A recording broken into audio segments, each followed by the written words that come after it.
their Race the Thames distance. They had about 12k left to do, so they've done it all on the ergo and then finished it off this morning. But the sun's out. It's a beautiful day. The year 9s are just coming in now, so they're just getting off the water, and then the year 10s are going out in about 10 minutes time. So that's all good.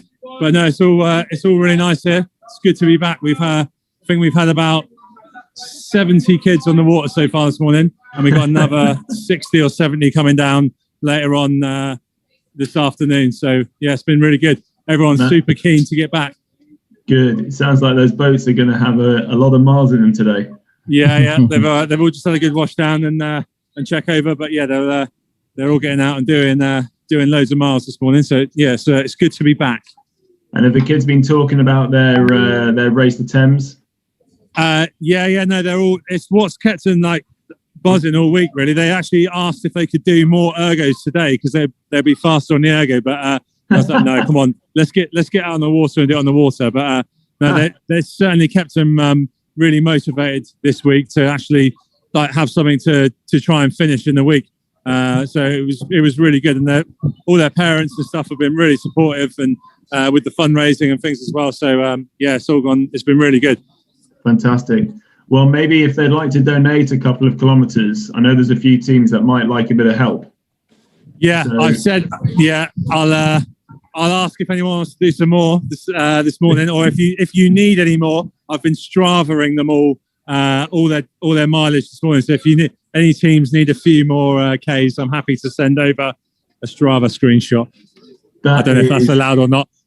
I think we can make that happen. Yeah. I love the fact that a load of kids from East London can donate miles to a few teams around the world. Yeah, we can help them out. Hey, I'm just going to give the debrief, but I'll be back on in 2 minutes, all right? All right, we'll see you in a bit, Tom. Cheers, mate. Cheers. Year 9s, gather around, please, before we go. Quick debrief. I will stick that on mute.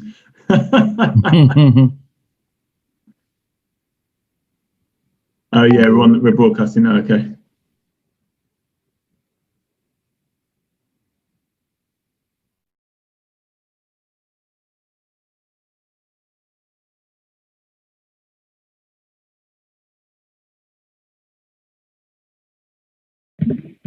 Right, here we are.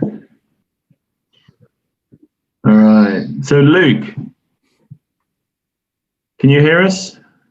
Loud and clear. Hi, Luke. How are you doing? I'm good, thank you. Yeah, I just spoke with Nick about an hour ago, actually, from Upper Thames about their efforts, and it sounds like they had a great week. Fantastic. Are you from the Henley? From Henley Standard, that's correct, yes. You're brilliant. That message got through quickly. Yeah. Yeah. So you've come on at the top of the hour, so you're just watching our first sort of first bit of today's sort of broadcast. But yeah, I mean, just to give you a quick rundown, we've got John Sage there, who's an old colleague of mine from a company called Tideway. Tideway are building the Super Sewer in central London, and we've been working with London Youth Rowing for 8 years now. As part of our engagement and community investment with the project. So we've known London Youth Rowing for a long time, and I dare say we're obviously very keen to connect people with the river, and obviously our effect to clean the river, and obviously our agendas align in terms of what LYR do and what we want to see happen. So we've got a vested interest together, but we've been doing a lot of work to support London Youth Rowing. This includes, so for Tideway, this is our third Race the Thames. We've been working together on a whole host of projects, including actually an event called the Awesome Challenge on the water as well. So, okay. And then Frank, we met him at a fundraising event recently, and he's been inspired to get back on the rowing machine. And he did 72 kilometers solo this week, having been off it for some time. Frank, do you want to add anything to that? I think hopefully that's all correct. Yeah, it is. So yeah, I haven't rowed in probably 5, 6, 7 years or so, and then it was a good way to get back into it. I bet, yeah. Yeah, so I mean, and I don't know how much you've seen of the highlights from the last week, but hopefully you'll have seen the range of people involved in the event, from obviously the corporate side to rowing clubs from around the country. We've had some amazing solo efforts from various people, from Frank to Andreas, who did the 346k event, and he wanted to do it in one go, which would have taken him the best part of 2 days. We had Lucy doing the 72k solo, which she did in a day, but she also has multiple sclerosis. But she's an absolute stalwart of her club up in Teesside. And then obviously all the way up to our mate Nick, Nick Mills, who led a valiant charge for some of the fastest times in the event. So we've been absolutely blessed to see an incredible range of people get involved. And obviously, all of the times and teams aren't finished yet, but looks like Upper Thames have got themselves top spot. Is that fair to say? Yeah. Now we need to the umpires and the race officials need to adjudicate all the results. We need to have, this is the first time we've run it, so we were really guessing what categories we're going to sort of award prizes for. But no, I think Upper Thames will definitely get something in terms of the recognition of how they've sort of thrown themselves into the event and what they've done. It's been really great to see them involved. So yeah, no, it's good. I'm just looking at their time actually to see how they've. Where are we? I think they were 1:44 on their 500 meter average. On their split. So that's. Yeah, I don't think anyone's going to beat that, are they? Mosbourne. So you'll see on the Zoom clip, there's Thomas's phone. He's put his phone on. He's taken the video off, but he's the coach at Mosbourne School. Yeah, which is a school that LYR work with, and they're putting on the water today. Probably it feels like about 120, 130 of their pupils through the day. And obviously that's the first time they've been able to do that. So it was really cool for us to be able to actually show that on here, because I think it's fair to say, we set out with the tagline of this event was going to help people bust lockdown. And it feels like we've done that, seeing those kids on the water, starting to get together in groups and come out the other side of the last few months. It feels brilliant to be celebrating that. Yeah, it's a fantastic sight. It's promising signs for the sport, and obviously we had the good news about Henley Royal Regatta this morning as well, didn't we? So yeah, did I see something about them going back to Henley for August? They've essentially signalled their intent to not only hold the event, but for it to be local, because there was talk of it being in at Dorney Lake, but it looks like it's going ahead on the week commencing August 9th, which is great news. Oh, nice. Yeah, no, that'll be an interesting flavour. Different time of the year. Yeah. But it's always a strong event in the rowing calendar. I think a lot of the people who are participating in this event may not have heard of Henley Royal. It's a lot of people will be very new to rowing. Who are taking part. So, that's what feels really great about this event, is we're introducing a lot of people to the sport, and for very different reasons. It's much more about the experience and taking part and challenging themselves, rather than that kind of elite selection process and kind of getting, that performance side. This is much more about doing something together and being part of that. So, yeah, fantastic. It is awesome, and we'll have. I think we're going to have a few entries from the GB team later, so they'll put their weight into it. But I think come lately, Andy. Johnny come lately. Johnny come lately. I know. They're just riding on the coattails of you, my man. Can you do me a favour, Andy? I want to get just a screen grab of this. my Twitter feed. Could you take a screen grab and email it to me? Am I finishing my bit? Yeah, of course. Oh, yeah, Thanks, yeah. While mate. you're right. I've got just over a K to go, so I'll be back. Yeah. So John is an avid cricketer. He's yeah. It's funny when he started when I started to convince him to get onto a rowing boat onto a rowing machine. I think the phrase that stuck was, "Mate, you're doing a good job, but you're kind of rowing like a cricketer," which I can't exactly remember what kind of promoted me to give him that feedback. But ever since, he's majestically turned into quite the oarsman, and I dare say he's done probably some more of the impressive rowing than I've seen from many rowers, in terms of that he's been through the centre of London 3 times.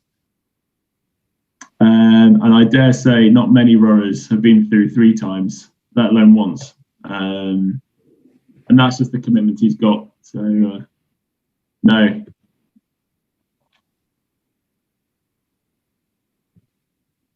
Right.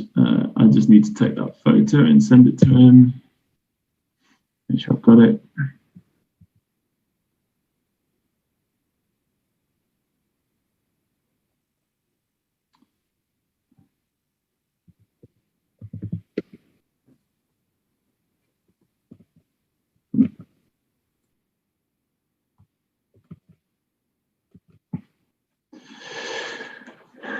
There we go.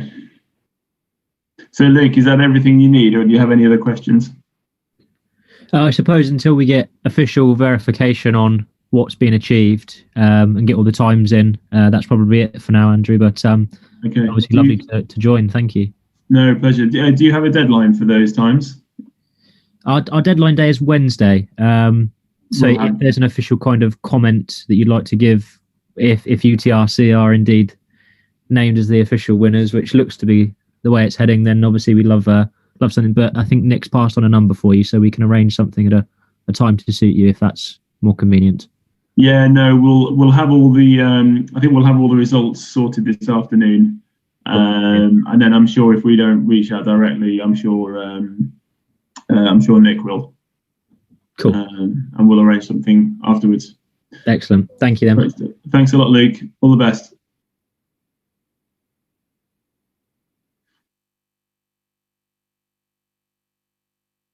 All right, look at that, John. I love you, man. Look at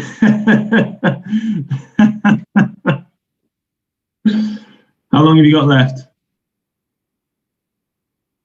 500 meters.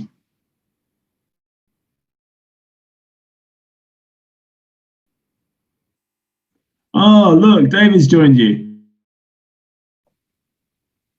He's on for a ride now. Hey guys, how you doing? Blue skies. Look at this. Beautiful day for a run. Yeah, very nice. You're making me feel really guilty. Have the Paravengers made it to the Dutch coastline yet, Andy? I think we might be slightly running out of steam. Fair enough. So let me have a look. Let's see where we are.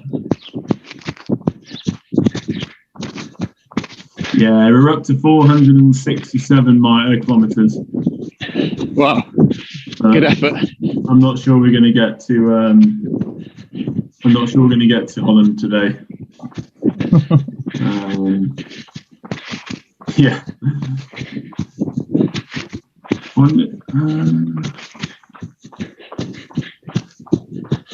Oh wow! Leamington Rowing Club have gone over the board. They've got them as well. Oh, the Army's over. Well, there's a few clubs who are doing the extra miles. Globe Rowing Club's in there. Whoa! Look at that. The Borlase parents. They've done 543 kilometres. Yeah, I think they've got pretty competitive with each of the 2 teams. Have they? Yeah, there's been a lot of emailing in to double check results, and it's quite tasty. Oh yeah, look at that. The other one, 483. Oh, City of Steel going for it. That's amazing. Phoenix Rising.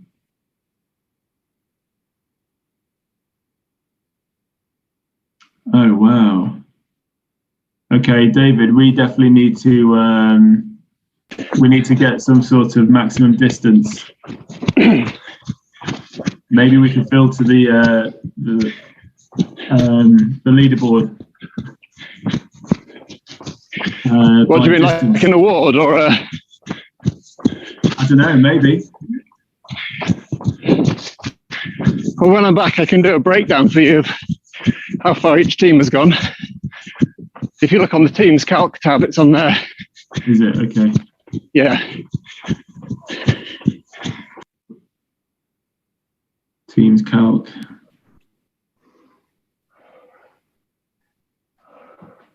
Can I reorder this, or do I take? Should I copy and paste it into a different one? Yeah, don't reorder it.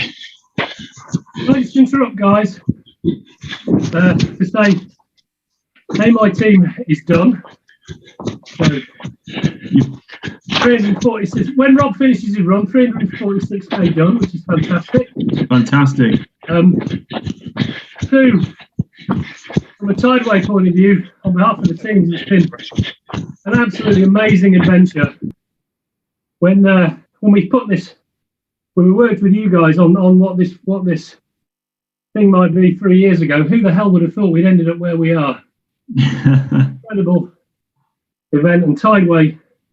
All the tideway guys have absolutely loved it. And when the exec team were hearing it this morning in the CEO call about what it's achieved, there were literally gasps about what it's achieved, and that's from a company that is pretty ambitious. So that tells you all you need to know. And wearing my LYR trustee hat, the LYR team have done an unbelievable job.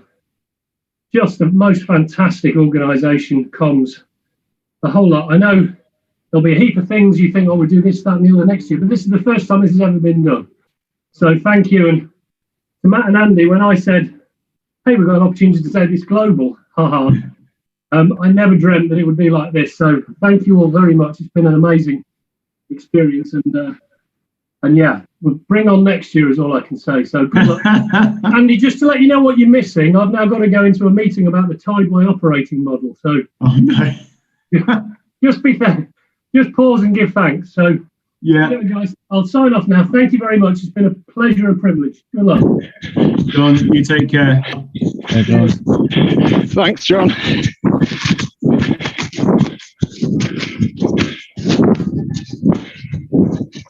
Look at that. Busting lockdown with 8s on the water. Oh, what a day for it as well. Yeah, that is. Unbelievable. Morning, guys. Well, afternoon, sorry. How is everyone? All the better for seeing that 8 on the water. Yeah, we're good. We've got an octo, one single going out in a minute, and a girls quad as well. So we're all off out in the sun, loving life. Fantastic.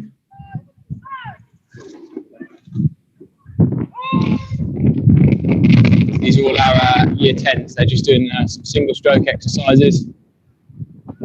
Just getting themselves back into being on the water because they haven't been out for so long. Nice. Is it busy, Dan, or is it just Mossbourne? Just us. We've got the whole dock to ourselves. There's one boat and nobody else. Okay. It's brilliant. We've got another 2 boats coming on. They're just getting themselves sorted. But yeah, it's great.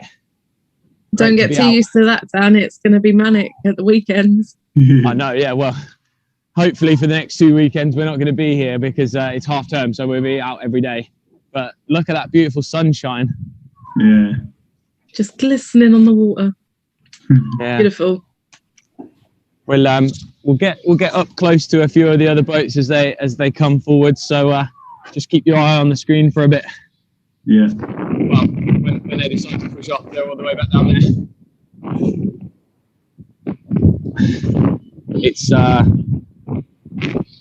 It's t-shirt, sunglasses, hat weather, dogs here. Hang on, where's the dog? Say hello, Rolo. Say hello to the Race the Thames people. You get your sun cream done. I bet Rolo's a lot happier that you're back coaching and not stuck to your computer.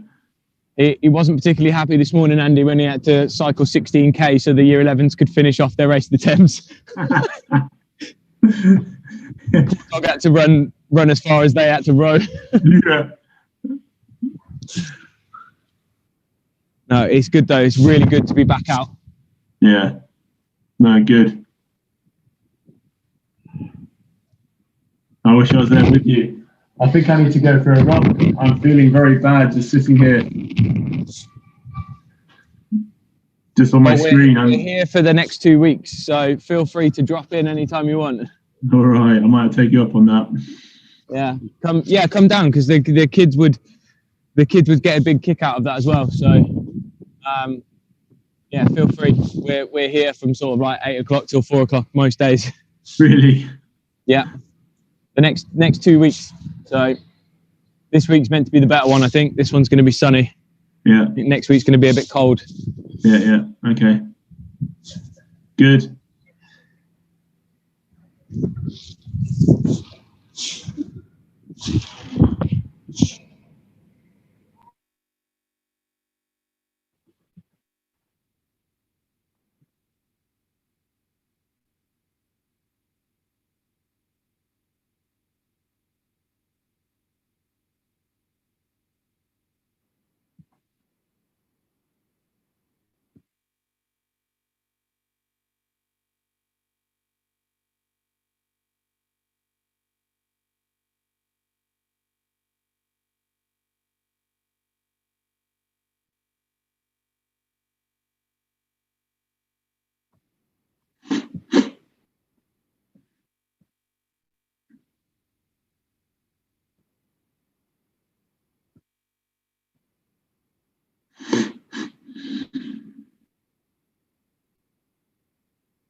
So Andy, what's your favourite part of this week or the last week been for you? The favourite part of my week? That's a good question.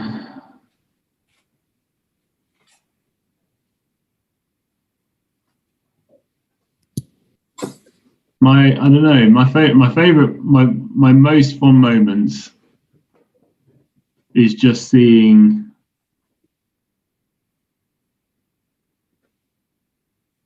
it's got to be stuff like the Wonder Women and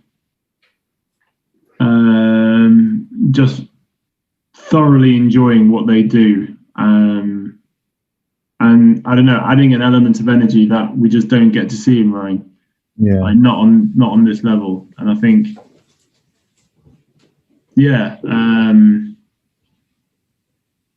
I think something like that. It's just brilliant to see. I think, it's what this sport misses so much. Seeing Andre and Lucy was absolutely inspiring and incredible. And I just couldn't see myself doing that. Yeah. Which makes it all the more incredible. But part of me couldn't connect. Whereas watching the Wonder Women, I was like, I could do that, and I would do that, and I've dressed up as Snow White before, and it's so I don't know. That was my favourite because it was just pure enjoyment. Yeah. And there was definitely a bit of a challenge around it, but I don't know, like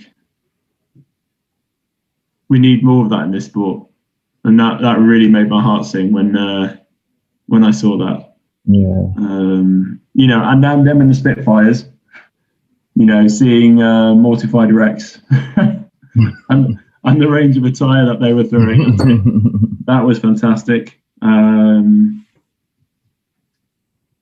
that's talking, a few other things. Like there's a lady in one of the, I'm going to get their name wrong, Aquilis Braemar LOC, the company. There's a lady there called May, and she was in the first sort of course of the people I spoke to months and months ago about getting involved, and she really loved it, and she really thought the idea was a good one and wanted to give it a go. And we talked for a bit, and she's like, "But look, I don't really want to go outside because of COVID, and I've been really really sort of cautious about everything there, and I don't really want to sort of violate that." I'm like, "Well, what else can you do?" And she said, "Well, I trampoline." And I'm like, "Great. Well, let's just work out how that can get involved." So we decided that for every minute she trampolines, we'll equate that to, I think at the time we said 3 minutes. No, sorry. 1 minute of trampolining equated to, no, the way around. I think we said 3 minutes of trampolining equated to 1 kilometre. And in hindsight, we actually needed to extend that to 6 minutes because obviously it was too fast. But yeah, she was like, "Brilliant, done." And then she sent me a photo this morning of herself trampolining and clocking up distance for her team. And it's just, I don't know. I mean, I just love the way people have kind of got into this, and they've relished the team aspect, which is the absolute core strength of rowing. It is all about the team. And we always hang off the performance side of that, and we don't do enough to hang off the friendship and the supportive side of it. Yeah, definitely. And that's what this event does in bucket loads. That's what I'm really proud of. Something like that. Oh, that's nice. Definitely. It's been great to watch and see. Obviously, as you said, Andre doing that crazy distance. I don't think that's something I could do, but I can definitely see you get dressed up in some neon. Yeah, but just to get dressed up, I mean, as part of a team is pretty cool. Yeah. And then, but not just, but to take it to such a level where they had a different outfit every day, and then they finished off with those survival suits. It's really cool. Yeah, it is.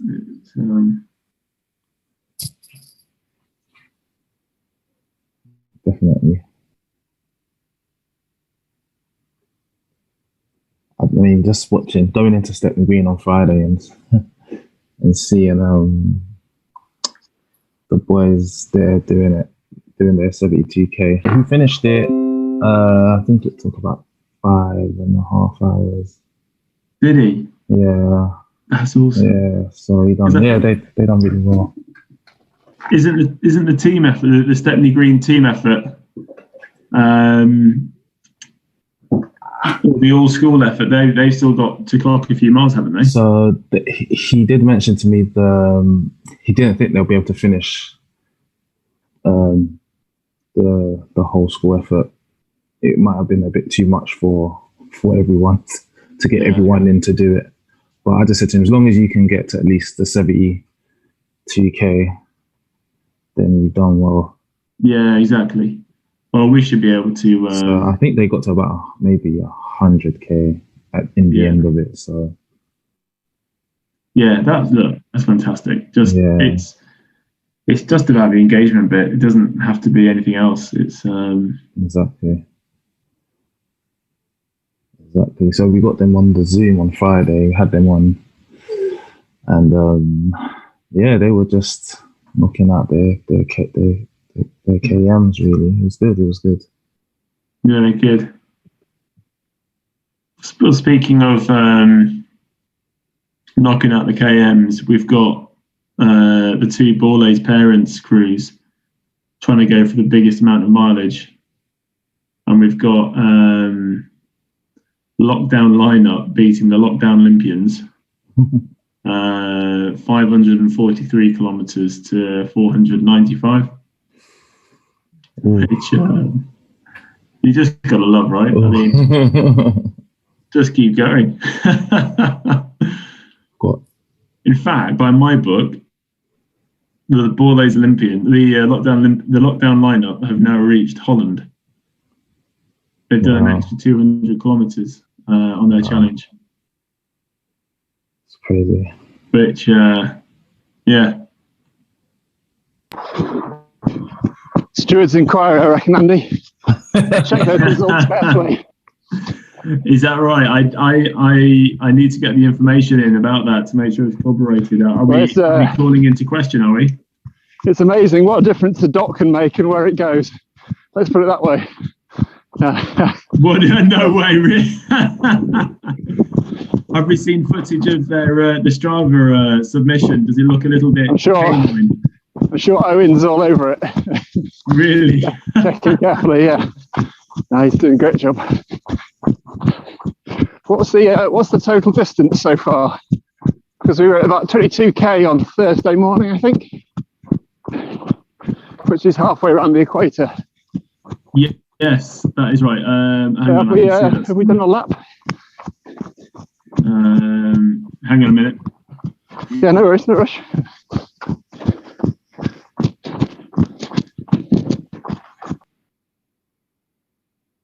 On one of these tabs, isn't it?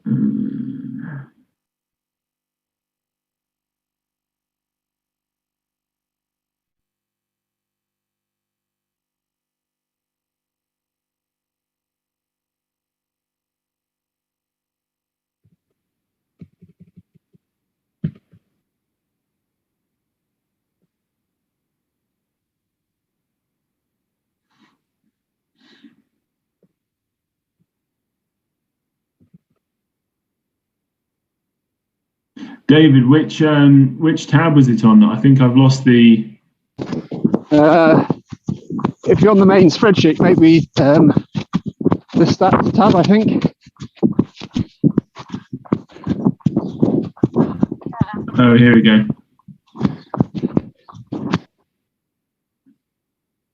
Uh, 53,000 kilometers. That's. Hang on a minute. Is that?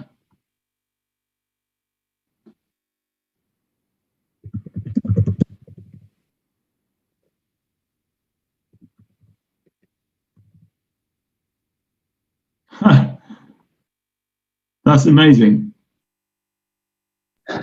So we're now so around the world is 40,000 kilometers, and we're now 53,000 kilometers.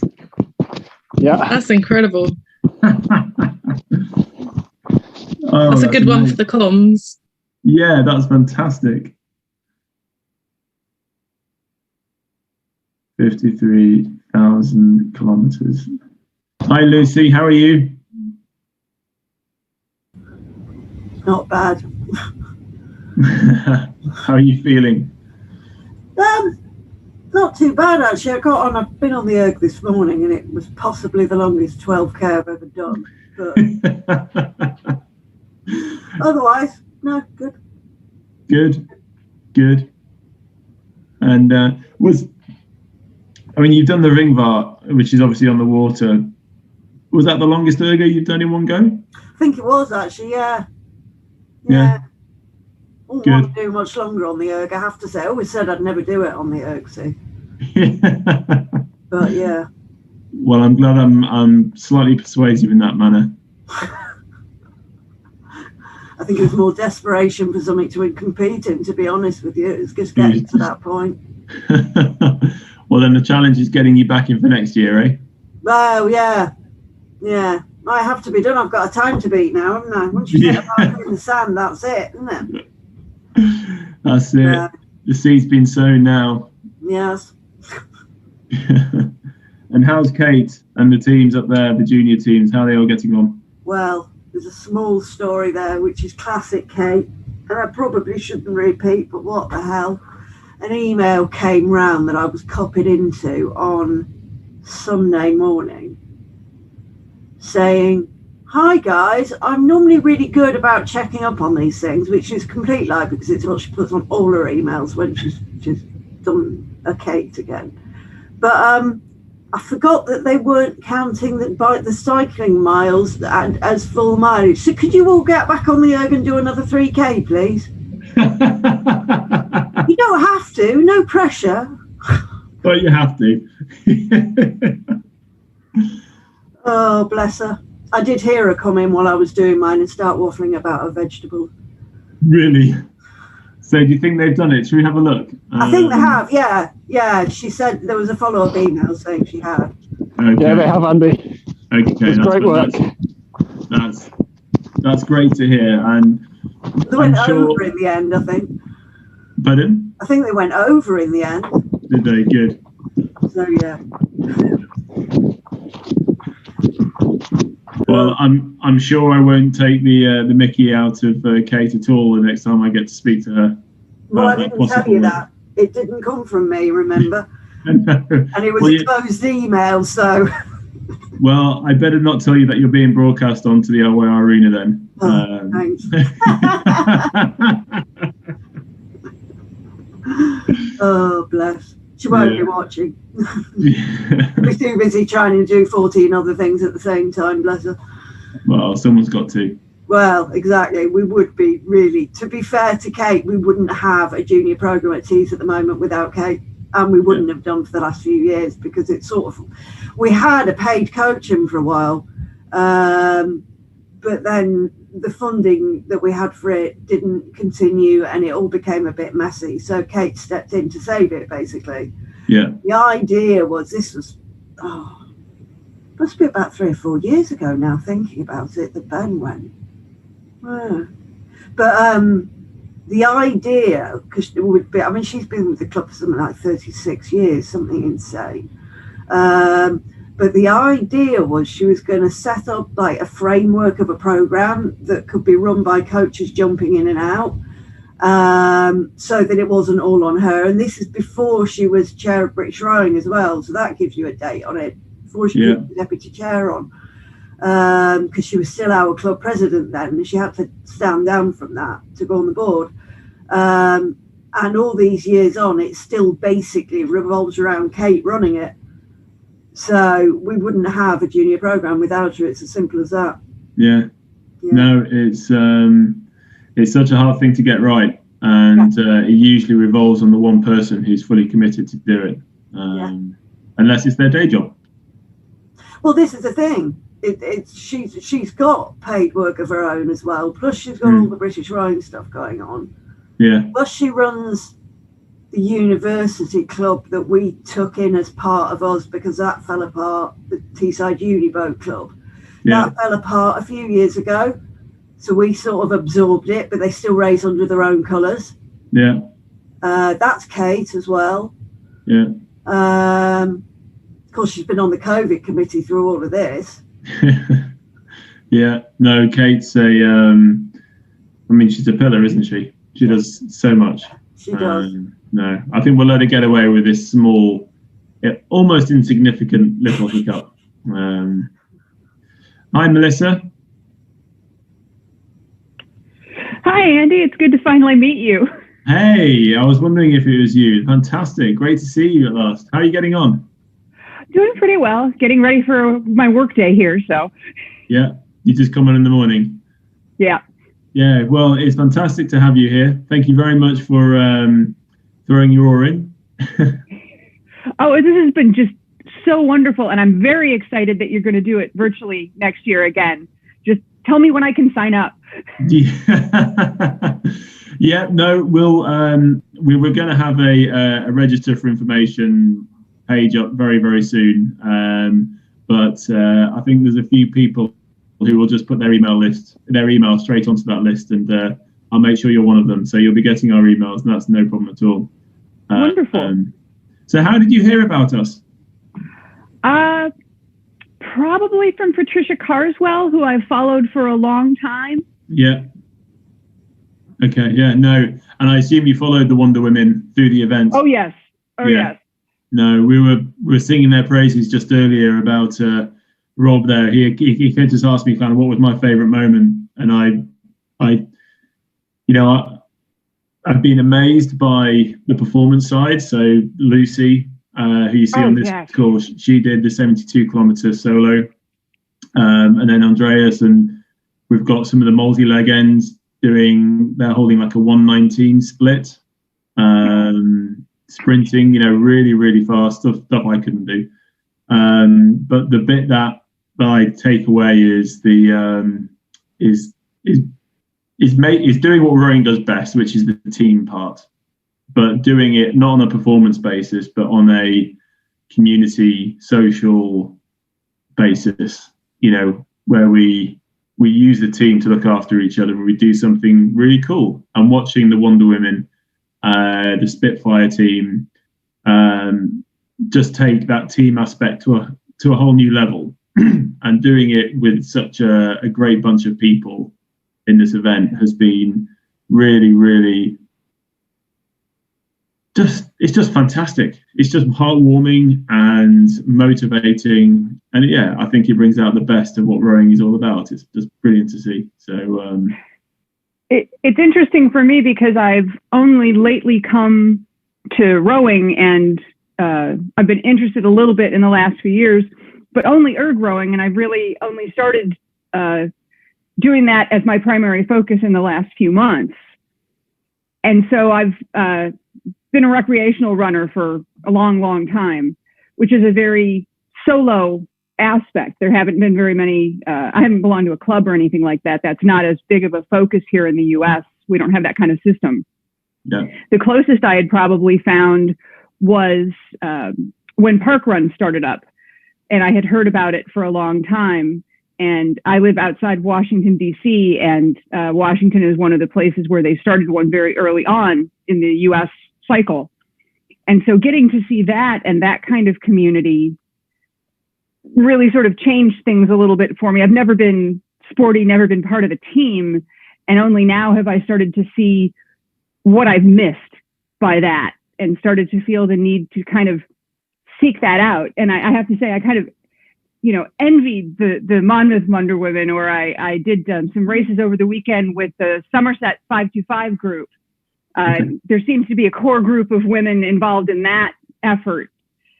And it just looks like it would be so wonderful. So I have to start looking for that kind of thing. But I don't know if I'll ever get out on the water. That's kind of a different animal, the time and the cost and all that.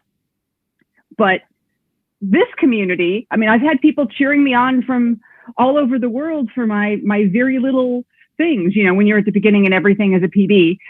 Yeah. It's nice encouragement. It's like, hey, that was 2 seconds faster. I'm still last, but that's okay. Yeah. That's not the point. No, absolutely. No, I mean, you've hit the nail on the head, and it doesn't, just because you're rowing by yourself doesn't mean it has to be a solo effort. And that's what the Wonder Women have done so brilliantly. Spitfires, a whole range of teams, and it's what we wanted to do. It's when we set out to do Race the Thames virtual, it was how do we bring people together despite lockdown, and that's where busting lockdown sort of tagline came around, and actually the Zoom link, trying to make that as open as possible so people can get on and do stuff together. And some teams did, some teams didn't, but even if they didn't, they still had a big connection. They were still pulling the miles in together, watching the score, watching their little button go down the river, all those things. And yeah, the feedback's just been fantastic. And, the event will develop and evolve for next year. We will change it. Yeah. As it gets bigger, you'll probably have to make adjustments and have to make some decisions about keeping sort of the ethos and the feel of it while letting everybody who you can participate. But I wanted to give you and Lawrence a special shout out. Having my own marshal was just so cool. I get these little emails. How are you doing? Do you want to say anything? Do you have a story? And it made me feel really welcomed and like, oh, hey, we really do care that you're here. Come join us. And that's huge. And I was thinking about, my story isn't unique or special in any way, But why did I join this? In the U.S., at least in the environments that I've been around, there's not as much things like the challenges that people do in the UK where they raise money for some charity. That seems very common over there, you know, the London Marathon and all the other things. And people do that here, but it doesn't seem quite as widespread. Yeah. And when I thought about doing this and looked at the program, I'm very privileged. I will say that up front. But to give the youth something that I didn't have, not necessarily, you know, rowing, which it can be, a costly and more elitist kind of thing, but that group of people around them, their peers and adults who are interested in them and who can help them develop through sport. The age I am, when I was born, we didn't have the law yet in the United States that called for equality in women's sport versus men's through the schools. That's only kind of developed, so I'm kind of behind the curve on that. And like I said, I was never sporty, but it does make me wonder, you know, if I had been, I can see what it would bring to people and to their lives to be expected to show up, to be supported, to learn how to not come first, to learn about the rewards of effort and sort of just the joys of being with other people and developing in that way, how that really could affect people's lives.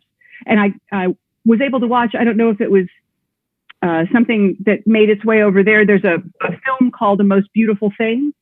Yeah. And I saw that, and I'm from the Chicago area originally. And so just thinking about all the ways that you could make a difference in somebody's life. And that was why I wanted to be part of this. I mean, yes, it's fun and I get to enjoy this, but maybe in some tiny way, you know, I can think someday of somebody out there rowing in the morning, and maybe I helped in some small way make that possible, and that will make their lives better and make other people's lives better. Well, you've just hit the nail on the head, because, you know, I don't know if you know, but we've just cleared £100,000 fundraised this morning. Over half of that will go to London Youth Rowing, which will help do exactly that. And it's helping, if you can see the picture, there's one of our coaches, Dan's, in a launch, and they're putting 150 kids onto the water today, having first out of lockdown. Today's the first day they're allowed to do this.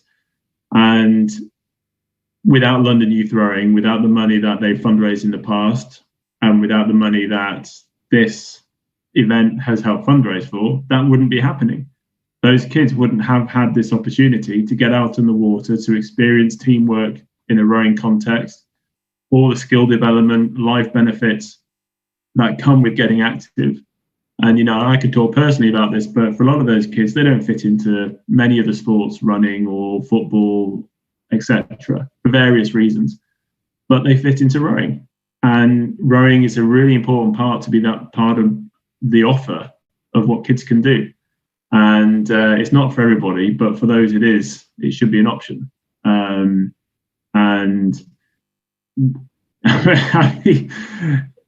we're just so grateful that people get involved in an event like this, like yourself, and throw themselves at it, because it does make a difference. It does. And thank you. Nothing more to say. Now we look, those, you know, I'm a bit jealous. That's rowing in East London, which, you know, a lot of communities out there. Before London Youth Rowing arrived, there's a few rowing clubs, but for the most part, rowing just absolutely wasn't an option. And now it's helping to benefit thousands, certainly over the last few years.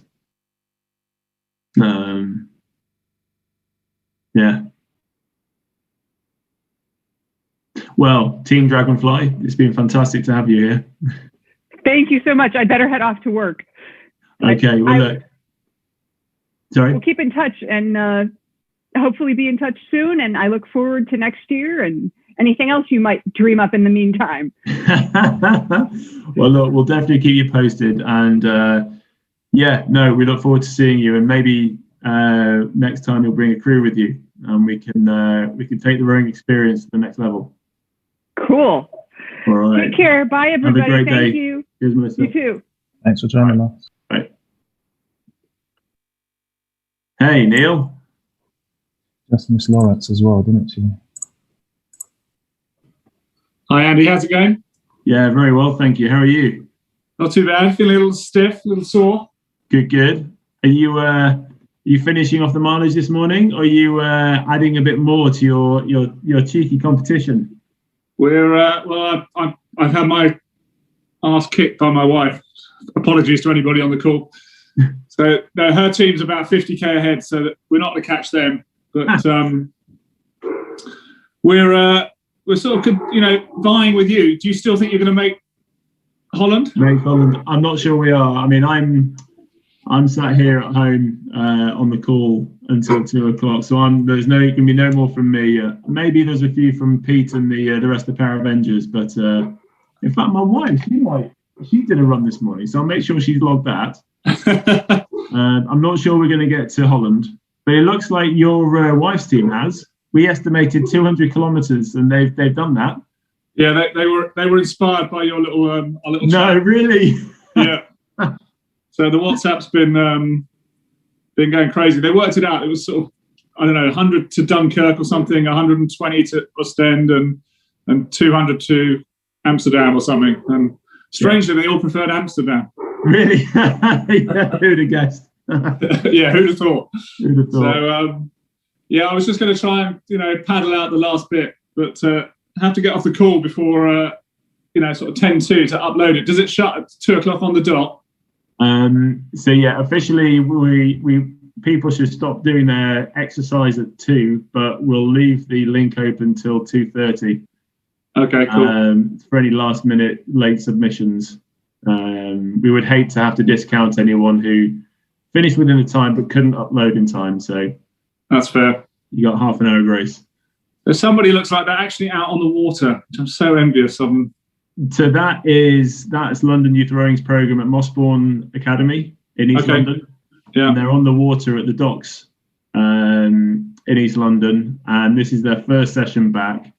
And they've got probably the best part of 150 kids for fabulous. Their school there. So again, I mean, this is the pointy end of the sport. They're training hard. They're in a big programme. There's a lot of proper skill development, as opposed to the wider aspects of the sport, and it's just fantastic to see them all throwing themselves at it. And they apparently, because they've all been racing as well, they asked their teacher if they could actually do it on the rowing machine, because they can do more miles on the rowing machine than on the water. And the teacher was like, "No, we're going on the water." Yeah, Wilco, our old head coach is now there. So exactly, yes, he is, isn't he? Yeah, yeah. Well, you know the whole story then. It's a fabulous program. I mean, we've split our fundraising across you guys and London Youth Rowing and the Borlays Boat Club, because whilst we're pretty lucky, we're still only one of I think a dozen state programs in the country that is properly funded. So and that that comes about from parents, really, not so much from the school. The school helps definitely, but it's not it's not fully funded that way, because it's an expensive sport, as we all. But I've been thinking about that, and you know what? To build a football pitch and keep it mown, and get the goalposts in, and that's not cheap either. No, that's true. There's costs in all sport. It doesn't matter what we do. And rowing has got boats, but even go running. If you're going to run at the amount that people row, that's 2 trainers a year. That's what 220 quid, 230 quid. Yeah. 2 pairs of trainers a year. It all adds up. There's the QE State School in Hexham. They've got a boat club running there, And the lady that runs that, the school only give her about 800 quid a year, literally 800 quid a year, and they have to fundraise the rest, which is why they're at the Boston Marathon every year. Of course, the kids all go down and get themselves sponsored and row the Boston Marathon every year for it. But they're still going year on year, and they're at everything in the region. So, yeah. Yeah, the Ball Aids model is they provide us a director of rowing and a half-time coach, and everything else is funded by the parents. But, you know, it enables them to meet their games provision. You know, they have a mandate of providing, I don't know, X hours or something in the curriculum and, you know, accessibility for a number of sports. And without the rowing, they wouldn't actually be able to do it. So, because it's quite a small site, the school, you know, they haven't got enough sports facilities. So actually getting out of the water is a great thing. Good. Well, look, you've got a no-go to do about the looks of things. So yeah. We'll catch you soon. All right, I'll mute myself now so you don't get the incessant drone, the whir. All right, anyway, I just want to say thanks for a fabulous event. It's been brilliant. No, thank you for throwing everything in. It's been brilliant. It's been our privilege. Well done all of you who are involved in putting it together. Right, Lewin, Spitfire, squadron leader. Oh no! That's Manny and James are the squadron leaders. I'm just some flight lieutenant that goes out and does stupid missions. Yeah, you're the cannon fodder. Yeah, literally. No, it's been brilliant. It's been absolutely brilliant. I mean, it's I'm suffering now though. My back is killing me, but it's we made it through to the end. We're really chuffed with that, and it did just start out. You know, people have said this to us. It's just like it was meant to be a bit of fun. And it started out as a bit of fun, and then we're just like, guys, we're in the top 10. Yeah, go on. And I don't know if he's on the call yet, but I'm prepared to blame James Knight for this. He's not here yet. He's not here. He's definitely saying he's logging on, but you know, then go for it. Then rinse him out. I'll have a go at him behind his back, but you could just. He really does come over, so like quite chilled out, quite, you know, I just like my sport, I like the community, and then there is a switch that gets thrown in him, and he just went for it, and it's just like, right, okay, we've got to start doing intervals. And by the end, most of them were doing like 100 meters on, a minute off, and trying to keep it below 140. So we were just we were terrified of the CrossFitters and the rugby players coming up behind us, and we can catch Mossbourne. If we really go for this, we can catch Mossbourne. So yeah, it just got us, it really suckered us in, and we loved it. It was great fun. We're just all absolutely shattered today. Yeah. We're really glad we finished. We got it done yesterday. Yeah. No, well, look, we've been watching all this from I'd like to say from the comfort of our own desks, but you know, we've all been out there doing our bits as well. And I mean, it's actually shown the best of rowing. Like, and I know a lot of people have got involved from other sports, runners and cyclists. I know a load of people from various organisations who know nothing about rowing and didn't do rowing and did other things, but it's shown the value of teamwork, especially right now. And like you say, all you need is one person to sort of, you know, set the challenge, take on something, dial it up, then you learn something about yourself. Yeah, but you've also got all these people who have just like tapped out the 346k. Yeah. And you know, I don't know if they've tried to go as fast as they're just broken it up into like little bits of like, we'll do 6k a day, 7 days or 8 days. But you've got what, 800, 900 people just in like the competitive boats. And it's been brilliant. And I mean, I think this is one of the great things about having the rowing machine as kind of like the add-on to the sport of water rowing. It can just bring in so many more people. And yes, it's a trudge. And if you're strange like me, you really enjoy the trudge. But you've got, oh, he's in. We were just talking about you, James. Time to leave. So I think we'll just introduce you guys quickly. So the Spitfire Broken Oars podcast crew, which I'm sure you've all seen some of the videos which have been going around. But Lewin and James, we don't have anyone else from there at the moment. But So James, it was you. You were there. It is. The aviators. You don't have to wear aviators. You get to wear aviators. That's it. Obviously, Mortified Rex made an appearance. Yeah, maybe.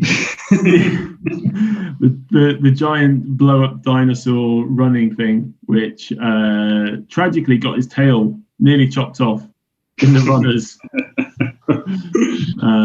But no, look, it's been an absolute privilege to have you guys on board. And I was saying earlier, again, I'll repeat this. Rob asked me what were my favourite moments, and like I said, Lucy, Andre, absolutely inspiring, just incredible feats of achievement in terms of what the human body can do. But the bit that really sort of made my heart sing was watching all the teams come together, and not necessarily for performance, but just to do something really cool and have a great time and actually show what rowing does really well in a social context, which is the team bit, doing something together. And that was what you did. It's what the Wonder Women did. It's what the event did behind Lucy, and we all gathered and we all cheered her along. And with Andreas, it's that bit that really was just fantastic to watch, and I'd like to think we've given you guys a bit of a platform to do it again and to keep doing it and to inspire more people to enjoy the sport for the fun and enjoyment. You don't have a choice now, James. Sorry, mate. You're in. Yeah, I mean, put your email down for next year already. Oh. He's gonna spend 51 weeks saying never again. Yeah. And then just the last minute, you're gonna get an application where all our names are gonna be down.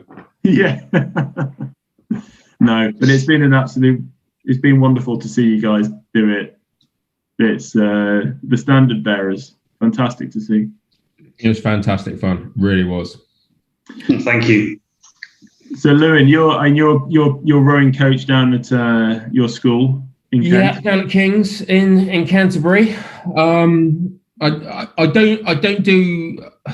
Had a bit of a change of job, so I don't do a lot of coaching there anymore. Okay. It's just kind of like the inter-house stuff and trying to get, it's literally trying to get people onto the rowing machines now, and sort of getting that kind of sense of fun, that kind of sense of banter that can drive things forward and really give. I remember one kid in my house in the inter-house thing. He said he didn't really care about rowing, but it was like the one thing that he was actually able to do well in for the house as a whole and actually win stuff in and sort of like take some sense of achievement and pride, and could say in a sporting sense, he left the school. It's like, oh yeah, every year I was there, I had a go at that. It worked. And, we got something out of it. We got, either we just got like the year group time or we got the whole house thing. And yeah, they just really get into it when you just give them a chance. And it's not the 2,000 meter stuff, which is just, it takes training. It takes a certain kind of, you got to have the right body shape and stuff. But when you're just doing the sprints and it's just an effort, and people are doing their best, anyone can get in there and anyone can contribute. And so, yeah, love it. Always have done, really. Any excuse. Yeah, literally. I know when I was at Maidstone, we did a series of 24-hour rowathons, mainly based around the juniors, and they were exactly what Lewin said. In fact, that it was a question of just doing meters, not how fast you do them, just add in meters to try and get to a total. I think the last one we did over 2 million meters in 24 hours. Just the kids coming together. It became quite difficult at times because you had to hold them back because they were doing too much. You had kids come and go, I'm going to do 100k in 24 hours. And it's like, well, have a go, but we've reserved the right to pull you off the machine if it's going badly. And so you have some of them you have to hold back. And, but it's like Lou was saying, it's like I was a particularly women's junior coach, and seeing some of the girls who were struggling to do sub-8 on the ergos. If it was a long 24-hour thing, they were on those machines going on and on and on and on, and able, out-distancing some of the other guys because they went too early, and being part of the team. So much better team experience than thrashing 2K down Dorney. But that's absolutely it. I mean, I've been part of a number of boat clubs and one specific junior program, and it was for the a lot of the time you had to convince them to back off of it and not come down and do extra training and actually almost enjoy other things in life, and don't let sort of rowing become all encompassing. It does have that strength. It does suck people in, but that's a good challenge to have. Yeah, one of the favourite things we used to do when the river was red boarded at Maidstone and there was land training was to divide them up into teams of 4, give them an oar each, and make sure they had a mobile phone and send them for a long run down the river, and they had to get a selfie with the oar at a given point, so you knew they all had to get there. And it also meant that they had to be almost proud of the rowing club because they'd have to run through the town along the towpath carrying an oar, looking a bit stupid. But, bonding experience and all that. And they used to come up giggling and laughing. It'd take a long time. No, that's it. It's there's so many more dimensions to our sport, and we just don't get to see them very often. And this is it. No, fantastic. Right, I bet you're going to earn some money. Right, Lucy. I'm sure this won't be the last time we'll see you, but thank you very much. Congratulations. You are an inspiration, and we'll speak soon. All right. Then. Cheers. Ta-da. Take care. Cheers, Lucy. Take care. I'll just go, Giuseppe. I see you're with the Lockdown Olympians, putting in some extra mileage. Oh, you're on silent. Giuseppe, we can't hear you. You're on mute. I'm sure, I'm on mute, yes. That's it. You're better now. We can hear you now. Last push. We need to get to Amsterdam. So Neil says that it's all on you to get the last miles across the North Sea. Yeah, I propose to get to the south of Italy, my hometown. But it's a bit too far. That's a bit too far, yeah. It's a bit too far. No, but it's hey, look, we talked about it in the Power Avengers, and I'm not sure we're going to do it, mainly because I'm sitting here in front of the computer, not out on the out going for a run. But we're watching you. I think your the lockdown lineups, they're up to the 200 kilometers up to Holland, but you might have a little bit to go to get there. Or do you think you're going to make it? Oh, we have another hour or so, right? You got another 45 minutes. Yeah. 3. Amazing. So do you know if the Borlase kids are on the water this morning? I believe so. Fantastic. Yeah, my daughter, both daughters, they're training there this morning, Well, I think it's in the afternoon. I think morning is still at school at the moment. Yeah. Afternoons will be on the water, Well, I mean, here's the busing lockdown. I don't know if you can see them on your screen, but we've got Mossbourne taking over East London on the water there at the docks, and they're getting the best part of 150 kids onto the water. And to know that Borlase, and I can't imagine how many other junior programs are getting on the water today. It's really fantastic to see. Yeah, it's very good. Yes. Finally, exactly. I can't wait be on the water myself. So yeah. Yeah. When is your first on the water then? This weekend? Don't know yet. Maybe next week. Potentially, we'll see. Depends on how things develop. Yeah. Yeah. Well, it's been nice to kind of cap off the end of lockdown with a good indoor session and get you guys all fit and ready to get on the water. Well, no, it's been great because, it's been what? Since October, injury, not training well. This was also an opportunity to get back on track. Right? Well, maybe a bit, a pushy back on track, but it was good. Good. Yeah. Yeah, no, it's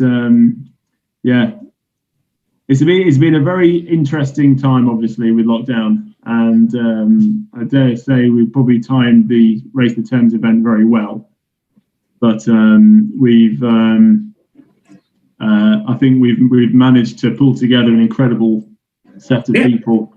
Oh yeah. From all sorts of walks of life to do something really cool. I'm sorry, I've just seen Steph. Steph, are you just trying to keep your distance in front of your husband? Steph, can you hear us? No? Okay. So we have, just so everyone knows, the two teams who are leading the charge at the moment in terms of the most miles done is the two parent crews from Borlase, and they're both led by husband and wife team, Neil with the Lockdown Olympians and Steph with the Lockdown lineup. And we have Steph who's leading it, and she's, I think, from memory, 540k kilometers done. And then we have Neil and the Lockdown Olympians just behind. When I looked early, he hadn't quite broken 500 kilometers yet, but I've been told that it's there may be a little bit of a challenge for the leading spot. But having just seen Steph come online on the cycling machine, it looks like she's going to try and keep the noses in front.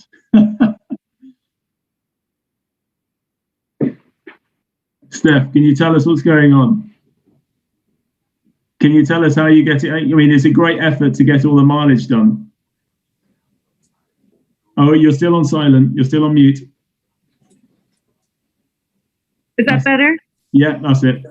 Sorry, I can't hear very well. The erg's so loud.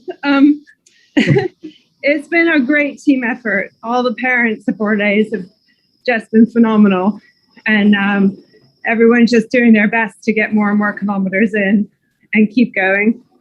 So it's been really good fun. We've had a brilliant week. Yeah, well, we can't thank you enough for the energy and the passion and the life you put into the event. You've obviously done so much more than just put in the miles, but all your fundraising for both London Youth Rowing and Borlase Rowing Club is just fantastic. It's brilliant. And we're so pleased to have you on board and throwing this energy at the event. It's really fantastic. Oh, that's super to hear. We really appreciate you guys organizing this. We've had such a great time. And we finally got to row the Thames, our third try. So everybody was keen and excited, and such great causes. And we're really thrilled to support London Youth Rowing as well, because you guys do such amazing work. It's super. Thank you so much. No, well, speaking on behalf of LYR and the coaches, I mean, Lawrence, do you want to pitch in? I mean, you're on the ground, you're doing the work. What's it like from your side to see this? I've been saying it.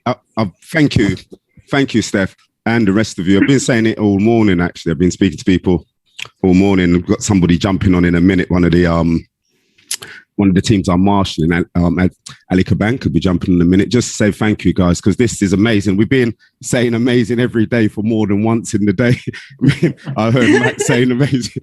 So it's just, I mean, you really can't top amazing. But just to see, someone was saying the other day, everybody coming on, doing all these challenges. We're talking about people on rowing machines, Andy and his team on their wheelchairs, people walking, people running, people trampolining. and the messages and the voices, everybody's sharing the same genuine feeling towards what an amazing organisation we are, and really proud to be working here, and really extremely proud to be part of this, and thanking you guys again sincerely. And I've got a video coming out as well, all of us, so I have to thank you all. So just much appreciated. I'll say amazing again. Thank you very much. I had a trampoline. Yeah. Too. That's amazing. That's brilliant. I haven't seen that yet. But another thing as well, watching you guys just doing all this hard work, and you're all smiling after. What is it? it's like, gosh. Yeah. How does that work? Competition. Okay. Okay, that's brilliant. And have you complete? Sorry, go on. You go, Lewin. Yeah, Lawrence. I just want to say, the reason we're all smiling is because you've set this up. It's been it's literally, if you'd asked me to, I don't know, I think I've done like 68k in the past 7 days for this, and that kind of like ridiculous speed.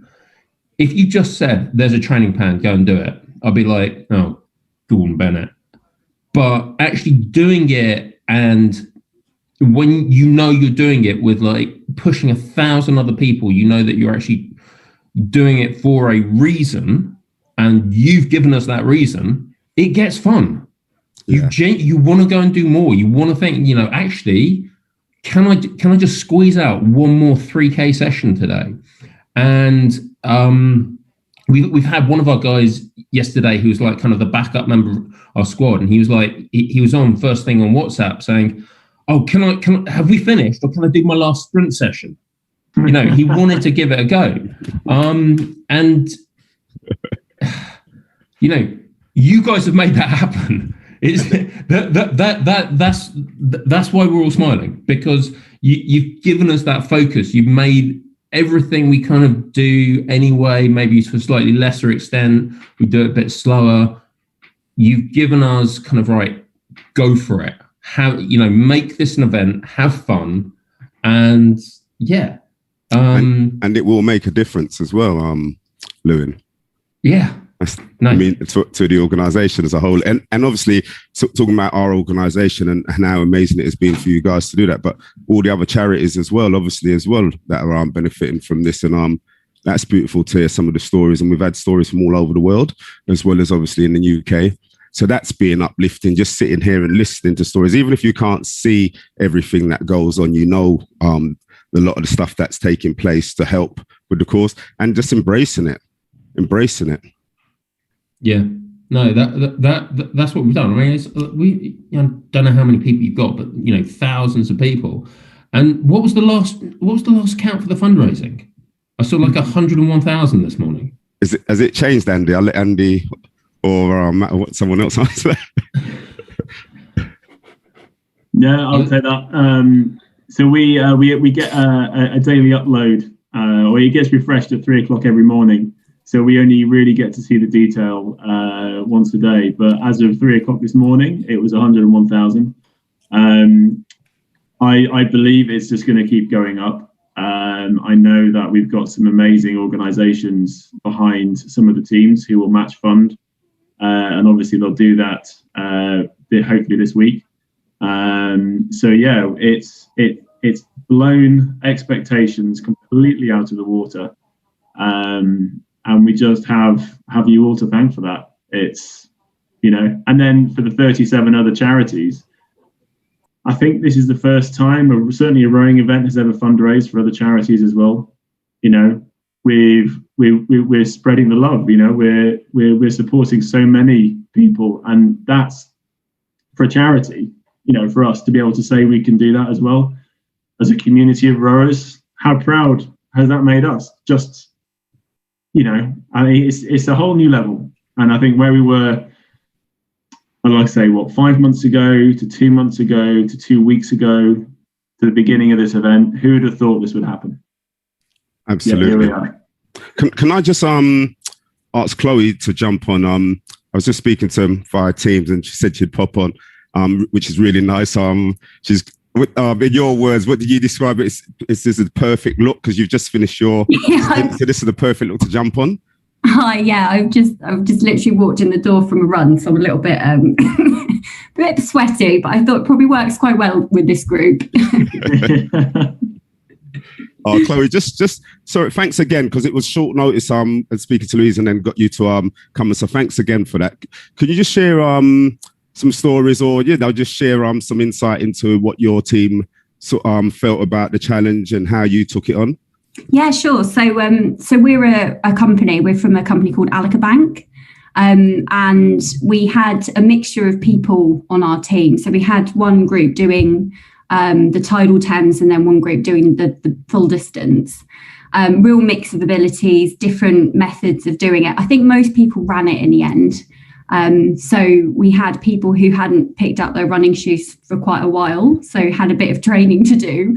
And then we had some really keen runners, which was great. So we could kind of distribute the miles a bit and make sure that, some people who were struggling had a few injuries and that type of thing. So we all just helped each other out, which was great. And it's actually been really nice for us as a team to bond a bit because we're all working remotely. Lots of us haven't actually met because we're quite a new company. So this was actually a really nice way to do that and to obviously raise lots of money for great charities, 2 great charities in the process. So we've loved it, really enjoyed it.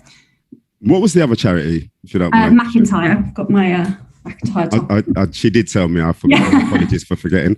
And could you just share something about Joe? Do you know anything about the Joe story? Yeah. And the spam outfit? Yeah. Yes. So Joe, one of our runners, I think a couple of his mates decided to tell us through Virgin Money, so through the sponsorship little messages, that he has a spam outfit and that everyone will double their donations if he runs in a spam outfit. And so he got it on and ran through I think it was Victoria Park or something yesterday in the middle of the day. There's a lovely video of him just casually running through the park in the middle of the day. No one really bats an eyelid, but I did see the video. Louisa shared it through. We passed it onto the com, so that should be out there. But yeah, that was really funny. The way he was. Anyway, everyone will see that. I won't spoil it for those of you that want to have a look at that. I was going to say we need to see the highlights video for that. I can't wait to see that one. It was hilarious. A really good sport. I mean, doing it on your own is quite a thing, isn't it? When it's you're in a group, it's okay, but just randomly running down as a spam in the middle of the day. So yeah, it was good on him. Can I ask you one question before you leave? What's your favourite moment in regards to RTT, this Race the Thames? I know you probably have plenty. Good question, really. I think yesterday was nice when we realised we'd actually completed it, because there was a point in the week, I remember Lou and I spoke quite early in the morning one day and we both just had a bit of a panic. We're like, oh no, what if we don't finish it? We've got all this sponsorship, and we suddenly thought, have we done too much? And everyone just came together, and over the last few days, everyone's just been absolutely nailing it, going out in the morning for walks, going out for runs, and it's just been brilliant to see everybody come together. And I think yesterday, once we realised we got to 100%, it was just such a great moment to think that, we've got all this money that we've raised, and we've been part of this fantastic challenge that you guys have put on. And it was just a really nice feeling. And I think everybody's suddenly got this real bug for it as well. Lots of people have gone out again today, and they weren't going out and, running or cycling and stuff before this. Yeah. So I think it's been great to get people moving, which is fantastic. So yeah, it's great. So thank you so much for all the amazing organisation and all the great work you guys have been doing. No, thank you. And Andy came up with a great one for us. Andy, I want you to say bust your little punchline that you came up with. I think it works. Busting lockdown, or I think it's busting the winter of isolation, but it doesn't feel like winter anymore. So no, we set out with the idea that we can help people bust lockdown by getting in groups, getting in teams they weren't in at the moment. They could build around themselves, or reaching out to people who may have needed a team right now. And I think, for a lot of us, it's been a hard winter. But to try and put this on the map, put it on the horizon, and give people the motivation to try and, have something positive to drive towards, when we certainly didn't know that today was going to be the end of lockdown. I'd like to think that is the case. I know we still got a little bit to go, but no, I think busted lockdown. And if you look at the kids on the water at Mossbourne, at the RDA, the docks in East London. And Andy, all of the kids from Mossbourne would just like to say something raising money for Race the Thames and for LYR and for us and everybody. So, ready, guys? Give us a big clap, give us a shout, say thank you. Yeah, they're all really appreciative of you guys putting in your distance and doing your donating, fundraising for LYR. Thank you very much. That's it, guys. That's where, you know, that's the sort of the tip of the iceberg in terms of what LYR are doing. There's 120 kids plus getting onto the water today in a program that's supported by London Youth Rowing, it's LYR coaches, LYR boats, and they put rowing into a school which never had rowing and maybe never even thought about it. But, you know, you see the energy with which they got into it today. It makes a big difference. That's fantastic. Brilliant. Thanks for sharing your thoughts, Chloe. Obviously, I'm not suggesting you need to go now. You can stick around. Okay. But thank you very much for that. Thanks, guys. Take care, Chloe. Thank you.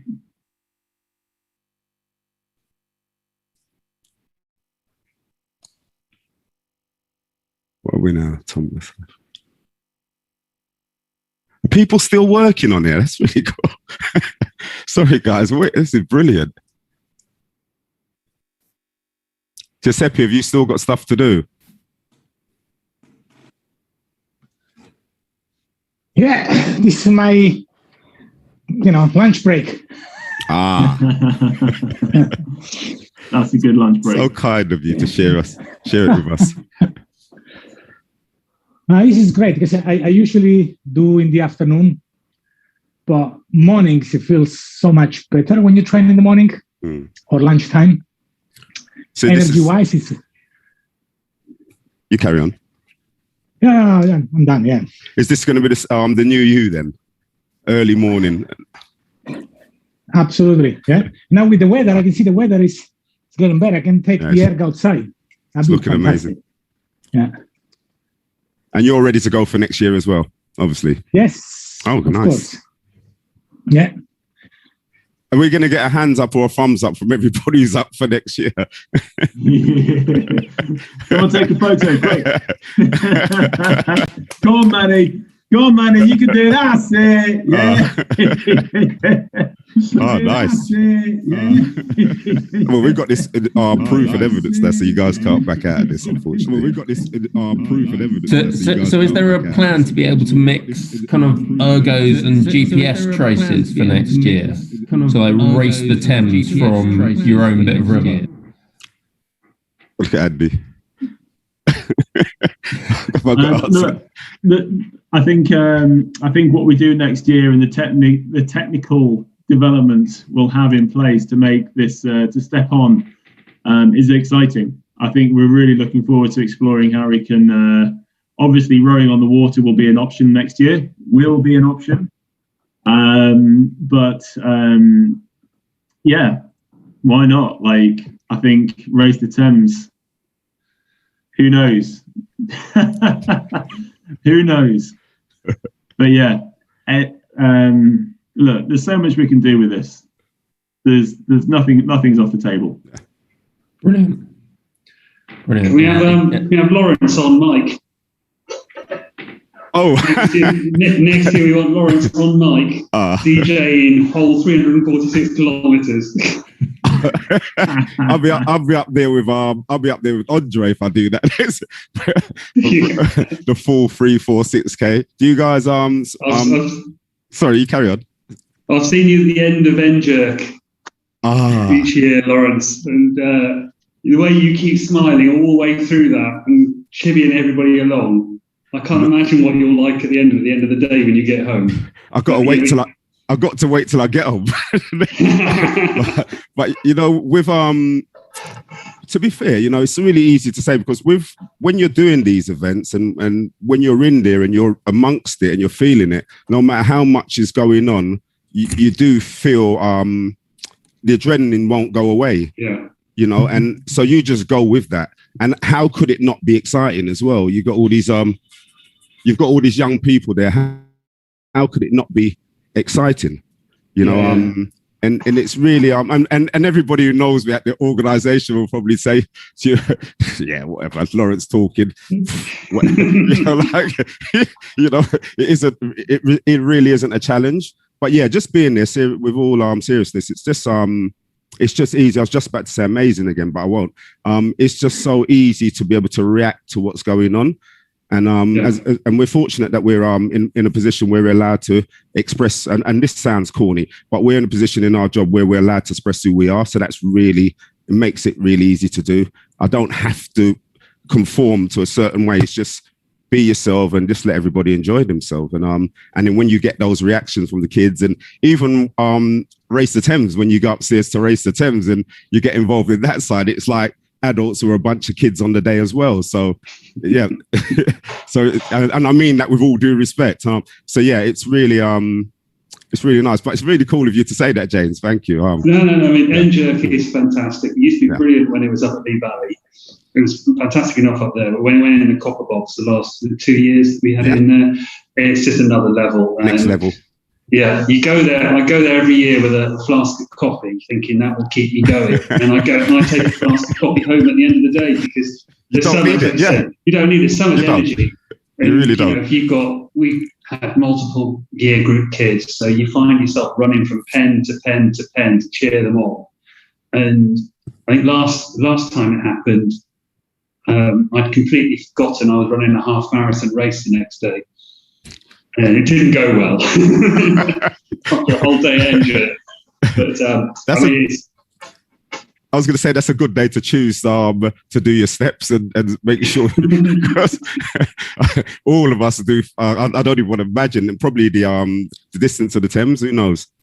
Yeah. It's a brilliant event, and I went last time. I had actually stopped coaching, but I got asked to go along and help out just to keep the adult to junior ratio up, and that was brilliant, absolutely brilliant. It's really nice. It's very rare, and obviously no one would say it to my face that they wouldn't say anything nice about N-Jerk. It's everyone. The stories from even one of the guys on Imperial. He was speaking about when he was younger and at school, and he actually participated at N-Jerk as well, and how he still holds memories. So it's really it's just really cool. Really nice to talk about. Also, while we're talking about it, it's on 13th to the 15th this year, a virtual N-Jerk. I'm sure you'll hear more about that. So that's going to be in May. So that's so we got a different way of doing that this year, but you guys will see, and I'm sure you'll jump on and have a look. Yeah. But thank you for saying that. Sorry, Lawrence, is that going to have? Where am I? Hello. Yeah, hello. Is that going to be? I've just realised this. Are there going to be virtual relays as well? Yep. Oh, okay, that's interesting. So I'm not going to say. I'm not going to say too much about N-Jerk because we're still talking about RTT. But what I will do is tell you that N-Jerk is going to be the 13th to the 15th of May. And it's going to be virtual. So once all the information this is collated and then everybody will know exactly what's going to be taking place. But it should be really amazing. Again, amazing, because it's different to what we've done over the last 15 years with it. So we're actually in house. We're looking forward to it as well, because it's going to be totally different way of doing it. Awesome. Maybe give that one a crack. Yeah. Get a team together from the school. Brilliant. Might just be like anybody wants to have a go, but we'll try and get some of the bigger kids in and sort of like get them to have a proper thrash, because they haven't done any sort of competitive sport for months now, and they're going crazy. They're going absolutely bonkers. It was one of the schools that we worked with in Hounslow, Isleworth and Syon. They were on this event here as well. They had 10 participants, two youngsters. They're doing the challenge, and one of the teachers shared with me last week that they didn't have a chance to do any rowing for near enough a year, and they even as it got to the stage where the school was available, they were using that as a COVID centre. So they just got on the rowing machines and completed the task. Yeah, they just done it. They didn't. So totally sympathetic towards that. Thankfully, after Easter, things are coming back round again. So the sessions are starting up again. Schools are having you in. So yeah, look forward to that. Just building that up towards NJERC as well, obviously.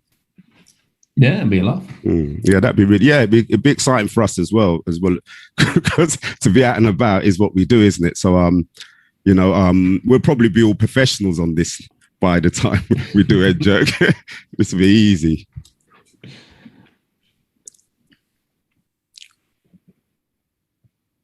Quick question. Oh, sorry. Go on. When he said no, just asking. When the deadline is? So what time do we need to enter the last?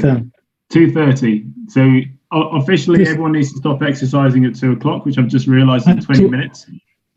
But so I think that's Neil saying you can still time. Keep doing. Yeah. Fantastic.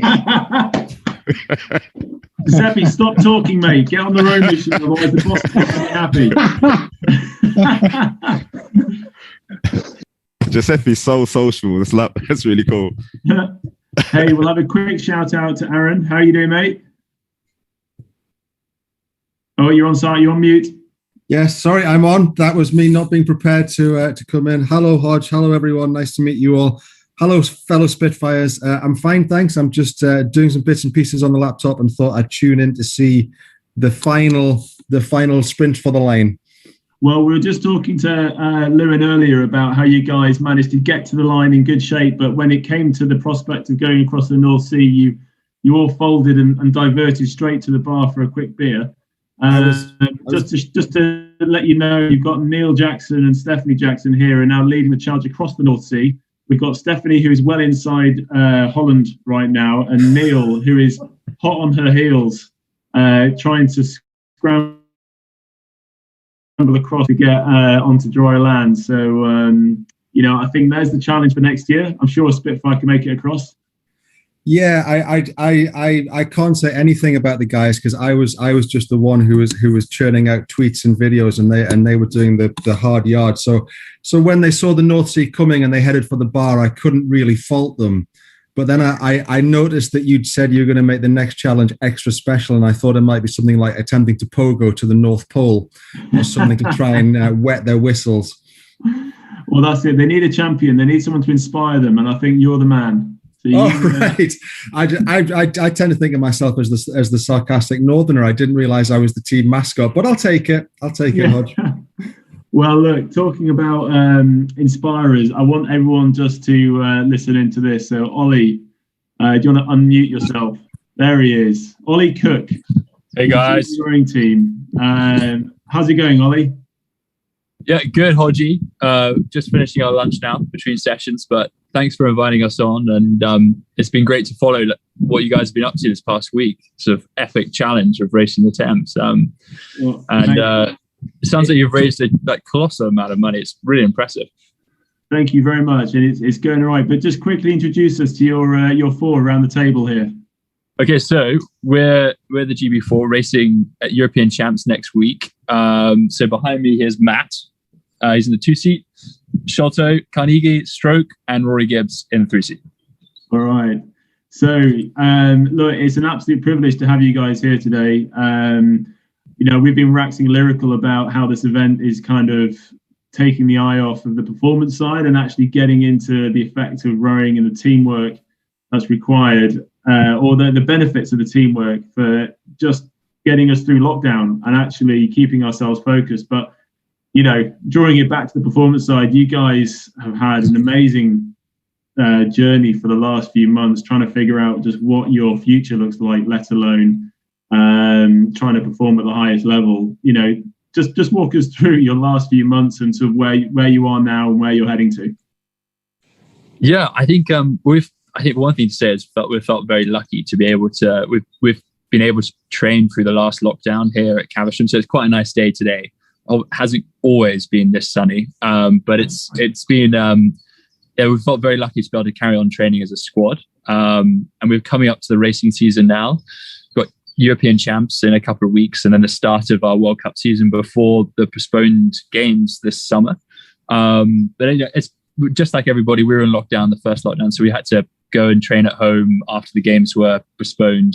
And then as a crew, we were originally selected, and then we kind of had to train separately during that first lockdown, and just like you guys are doing on the ergs in our rooms, in our sort of garages, and then kind of come together as a squad back in September, and we've been fortunate to train together through the last kind of couple of lockdowns, and so it's great to be able to say we're hopefully racing soon, and we're going to be able to put this project on the water in against some international competition. Yeah, well, look, I know you'll have. I can speak for everyone here. You have 110% of us behind you.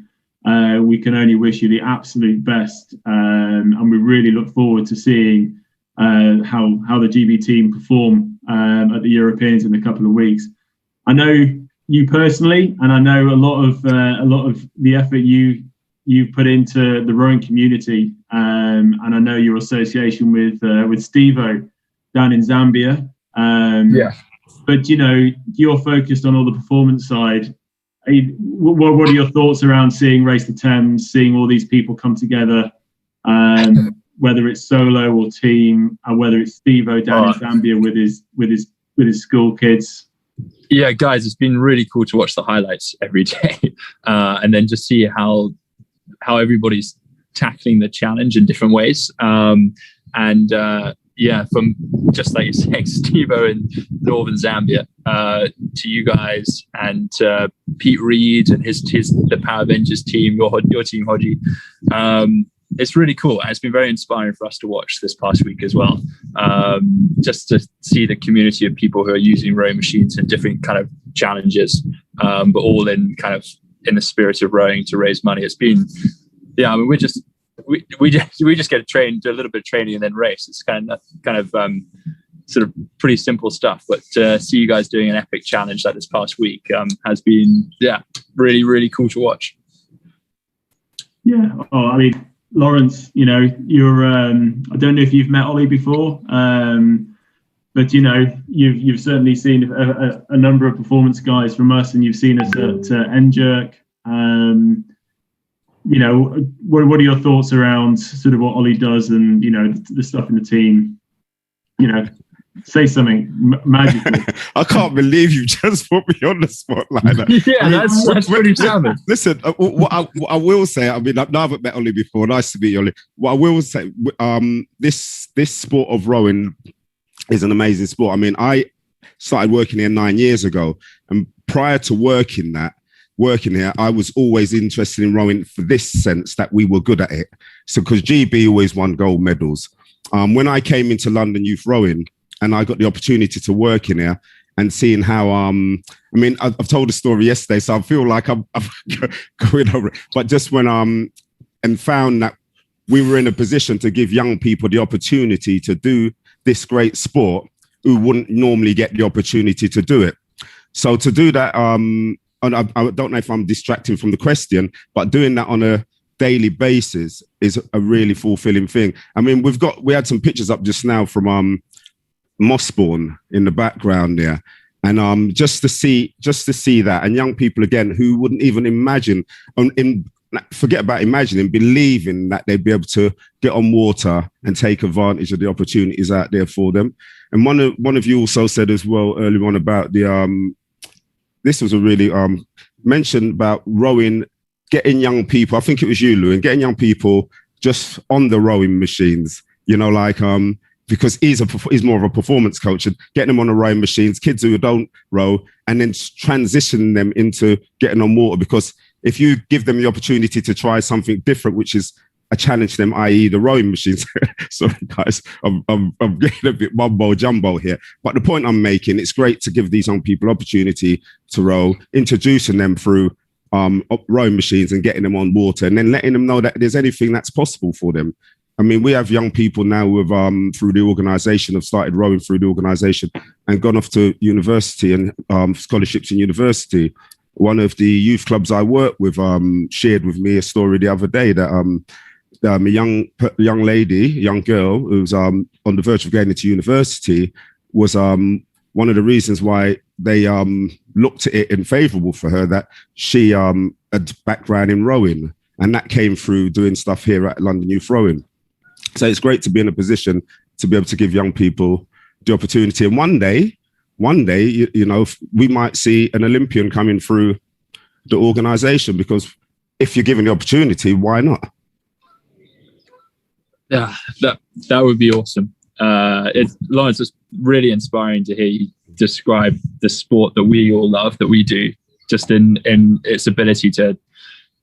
I mean, I think we're all fair to say that it's kind of transformed our lives, but I think also to hear that you're working on the kind of grassroots level and seeing it in action every day like that. That's it kind of really puts into perspective what we're doing here, and think that if we're just getting to do a sport that we love and spend our time doing that, to hear that actually has an impact on people all over the country, that's, I know, it kind of gives it a real value and a real sense of purpose.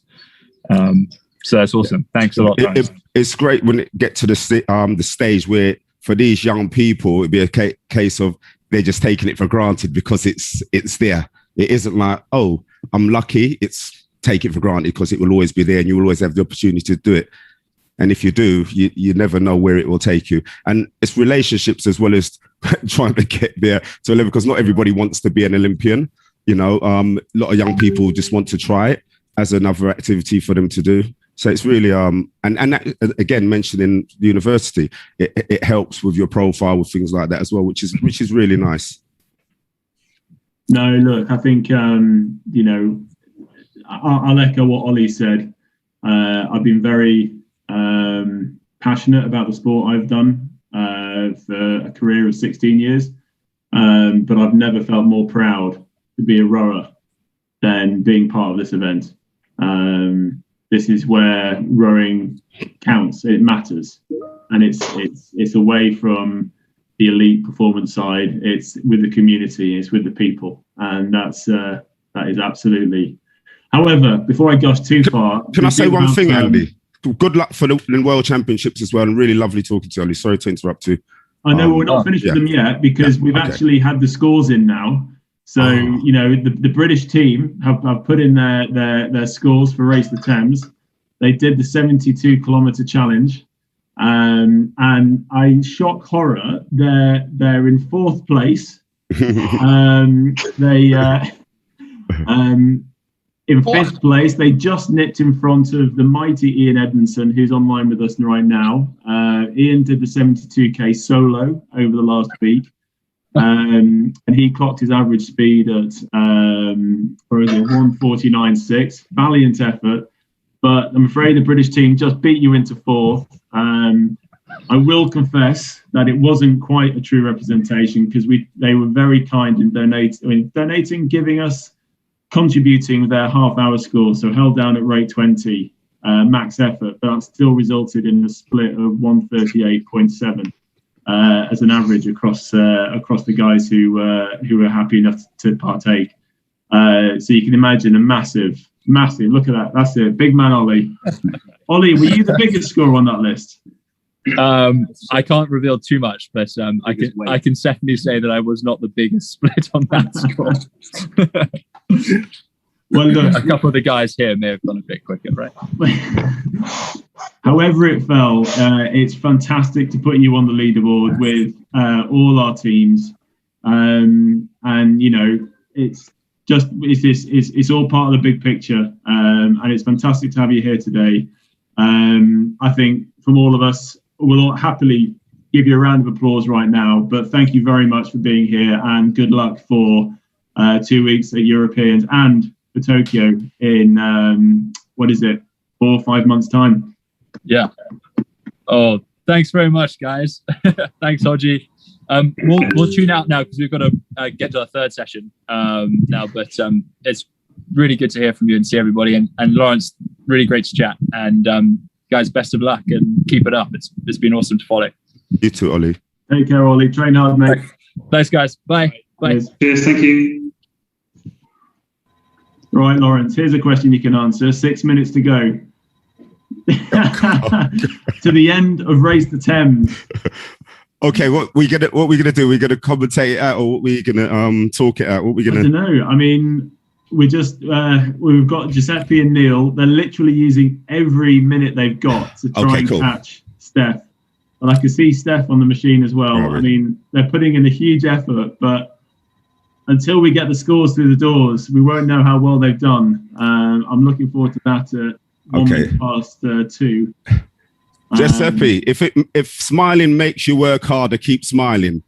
But we want to see some pain coming through with that smile. That means we know you're really pushing yourself. So come on, let's go. There you go. I don't want to see that smile. I want to see you working hard. I want you to hate me when you finish this. Come on. Let's work. Where's Neil? I can only see Neil when he's on the recovery. Here we go. Here we go. Here we go.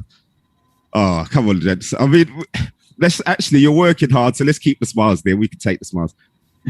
Come on, let's work. Let's step it up now. Come on. There you go. Good work. 5 minutes to go. 5 minutes countdown, guys. Come on.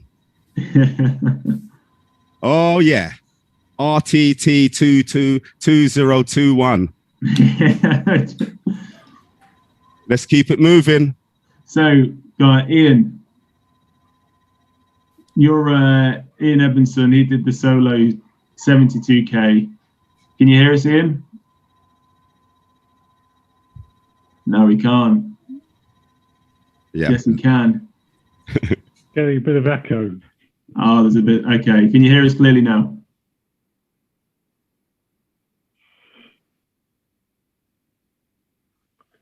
Yeah, that's better. All right. Okay. Bit of a delay on it, but go on. So you're actually a trustee of London Youth Rowing. You've been in the organisation for a long time. You've done. You were part of. Well, you give us a bit of a history of what you've done and what you've seen and what you think of Race the Thames.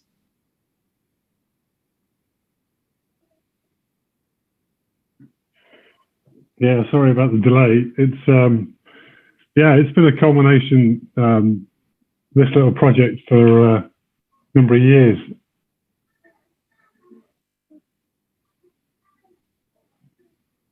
Let me answer that question in 2 seconds when I'll dial back in with this echo gets sorted. We're going to try and get that connection on that. That makes a lot of sense. I am thrilled here to see Barry though. Barry's from the Putney Rotary Club. Who I spoke to probably about a month and a half ago. And I know that you guys are very active with walks and a bit of activity, but I dare say you haven't participated in an event like this. It's fantastic to have you here today. How has it been for you guys? Unbelievable, really. Because of course we haven't met face to face for 12 months, and I was given the job of forming a team, so I formed my team, and it's inspired the whole club because we got some new members that I've never met, and the amount of effort they all put in was absolutely unbelievable. So it's a stronger team than I've ever been involved with. I thought I'd fool you by wearing my Roslyn Park top because we share a very famous man, of course, in Andy Ripley, because he was a great rugby player, played 24 times for England, was very, very loyal to Roslyn Park. And it was great to see the Roslyn Park putting in a team with his name on it. He also was a great rower because he was actually world champion at one stage for indoor rowing. And so I'm very proud of Putney because we lived there for a long time. We've just moved down to Battersea now, but very proud of being in Putney Rotary Club because it's the one thing you say you come from Putney, and the first question is a rowing question, of course. And the second question usually is a Roslyn Park question, and then the third question has always been, do you know Andy Ripley? And of course I could say yes, and I remember having dinner with him, and my wife Paddy was sitting next door to him, and he is such an amusing, or he was such an amusing man, a wonderful, wonderful man, and an amazing athlete. And of course, he was world superstar champion as well. If you're not too young to remember world superstar, which was such a popular TV program. No, I met Andy Ripley a few times, and he was a giant of a man. But we'll just go on. I'm going to show you my clock, because as we count down, 5 seconds till the end of Race the Thames 2021. 5, 4, 3, 2, 1. I caught up. We're done. That's it. Put your oars down. Take a seat. Off the bikes. No more running. No more walking. You can all have a holiday for a good week. Race the Thames 2021 is finally finished. And I will just say thank you. I haven't got anything more than a thank you to everybody who's been involved. That is it. You'll continue to see output from us for the next week. We've got so many stories we still want to share. So much energy and pride that we want to give airtime to, and a lot of thanks to everybody involved.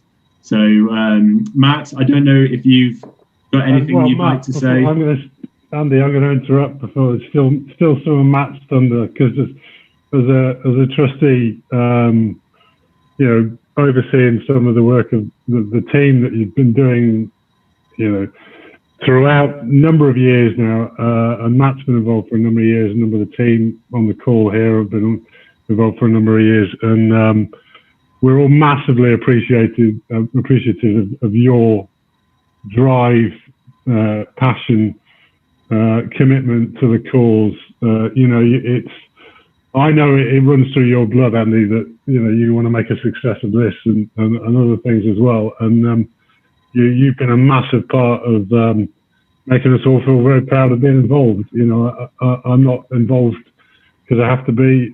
I'm carried along with the wave of enthusiasm that a lot of us on this call and a lot of the people that committed that many miles on the ergs and on the ground. So yeah, I think Matt will can say this in a more professional way as the chief executive of London Youth Rowing, but from my part, and knowing some of the people on the call and the people who aren't on the call, the people that are watching, you're a hero of the sport, and we're really grateful for your effort and determination in making a success of this. So thanks to you from us.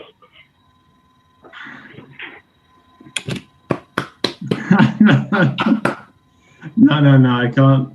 But thank you very much for that. But I also know how much of a team effort this has been, and to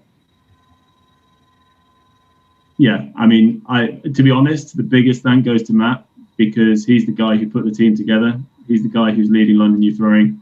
Go on, Matt, have your say.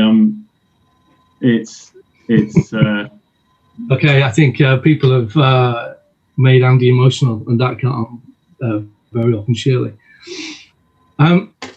There's not much more to say, really. Thanks, Ian, and thanks to everybody. But I think this started off as an event 2-3 years ago at Endure, a real face-to-face event, as a way of being brutally honest, to earn some money so we could continue to run an indoor rowing sports event called Endure. It was massively our shop window. It was a way that we were able to show people immediately what we did. I spent my whole day trying to talk about London Youth Rowing and talk to as many people as I possibly can about London Youth Rowing. And I used to take them into Endure, and within 4 seconds they get it, because you've got 2,000 people on 120 rowing machines just having the best time ever. And it is not the usual suspects. These are kids that wouldn't normally get the opportunity to try this sport, and that is exactly what we're trying to do. The thing is, with Endure, it's incredibly expensive to put on, so we needed a way of doing it. Race the Thames was it. We got away with it in years 1 and 2. We earned some money and we broke even with Endure, and that was a massive win. And then about a year ago, I've known Andy for a long time, and we started talking about this. We met again, weirdly, face to face. One of the few face to face meetings I've had this last year was at Richmond Golf Club. Whilst in the middle of a charity golf day, we sort of had this idea of, do you know what, you should just come and maybe volunteer for LYR and see what happens. And to be honest, knowing Andy as I do, and knowing LYR and being here since 2006, the idea of doing something and see what happens, it seems to really hold fast with us. We've been doing it for years. And it just gives us the best fun, really. Speaking on behalf of London Troy, what we're trying to do is make this as fun as we possibly can for as many people as we possibly can. And because of you and every single one of you that's turned up and done that this week, you make that really real for us and really easy to continue to do what we do. There's 1,000 stories that have come out of this week. And we can't sort of thank each and every one, of course, but you know, the idea of a group of people like this that come together and reconnect with each other this year of all years looks like a massive win to us. So Olympian or not, Paralympian or not, Atlantic Challenger or not, I think it's just been a massive, massive win. And it's on behalf of everybody at London, thank you. It's been great.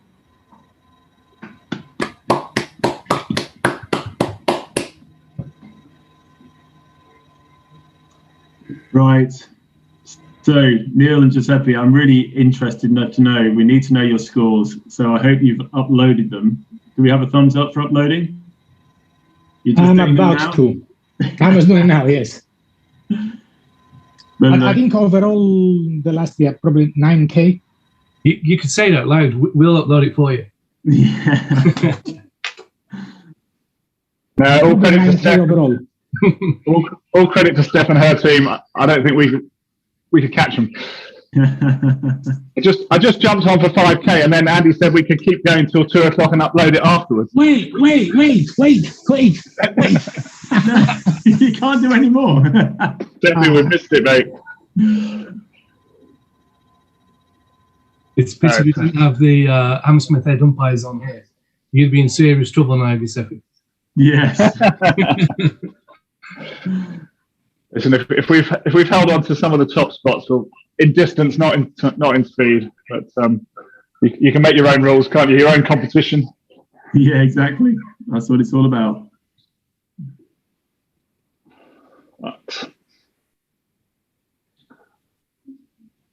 So look, I think as we are now obviously under fewer restrictions and the weather is so beautiful, and if you can get outside and have a little walk outside, I think it's been a privilege to have you all here today to celebrate the end of Race the Thames. Go forth into freedom and lack of lockdown and enjoy 2021 as it's meant to be. We're honoured to be the start of that. Have a great one, everybody. Thank you very much for joining us today. Thank you. Thanks, everybody. Thank you, guys. Great. Thanks very much. Thanks for everything, Andy. Thank you. Thanks, Andy. See you soon.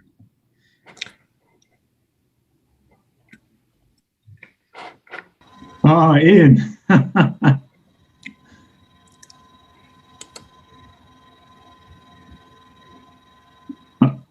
You're on. We can't hear you, Ian. We can't hear you.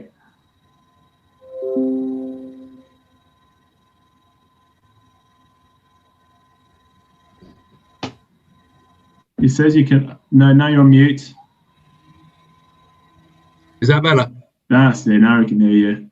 How you're literally on the bell, on the closing bell as we. Yeah, I know. We're squeaking under what normally.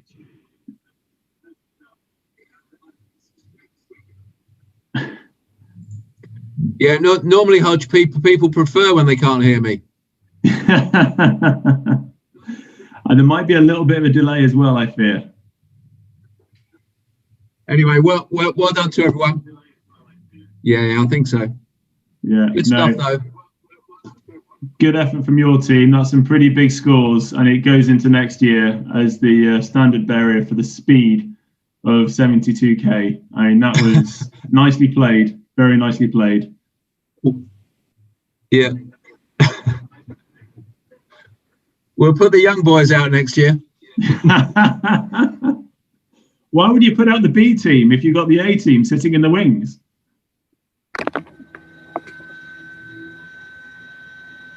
Well, it's a tough world. This, we're just going to chop the bottom 10%, Hodge.